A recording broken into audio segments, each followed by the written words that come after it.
బేసిక్‌గా ఏంటంటే, అమెరికా ఆడుతున్న నాటకం తప్పించి మరేమీ లేదు. వాస్తవంగా కాల్పుల విరమణ ఒప్పందం ఏం కుదరలా. హ్మ్. అమెరికా తను కాల్చలేదు. నువ్వు కూడా కాల్చబాక అంది. అంతే. అవును. హ్మ్. అమెరికా నేను కాల్చను నిన్ను, నువ్వు నన్ను కాల్చబాక హ్మ్. అంది. అంటే నువ్వు హ్మ్. గల్ఫ్ దేశాలను కాల్చబాక అంది. అంతే. హ్మ్. సింపుల్. హ్మ్. అదే హ్మ్. ఒప్పందం. హ్మ్. మిగతాదంతా ఊహాజనితం. ట్రంప్ ఓహ్! చాదస్తం అని కూడా అన్నాం. ట్రంప్‌ని ఆసిఫ్ మునీర్ అన్నా మోసం చేస్తుండాలి.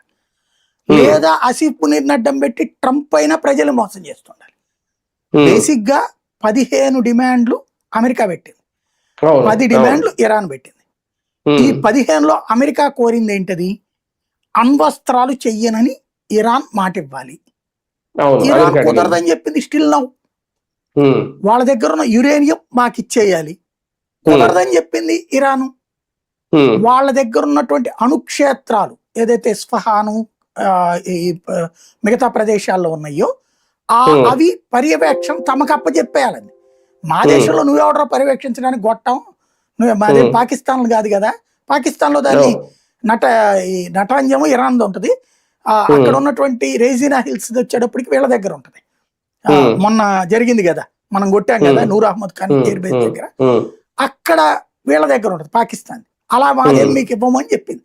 పాకిస్తాన్ హ్మ్. అయితే వాళ్ళ అణుక్షేత్రాన్ని అమెరికా పర్యవేక్షణలో పెట్టింది బయటికి చెప్పకుండా.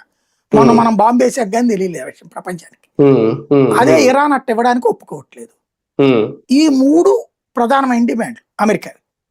ఈ హ్మ్. 3 అది కాదంటుంది. నంబర్ 1.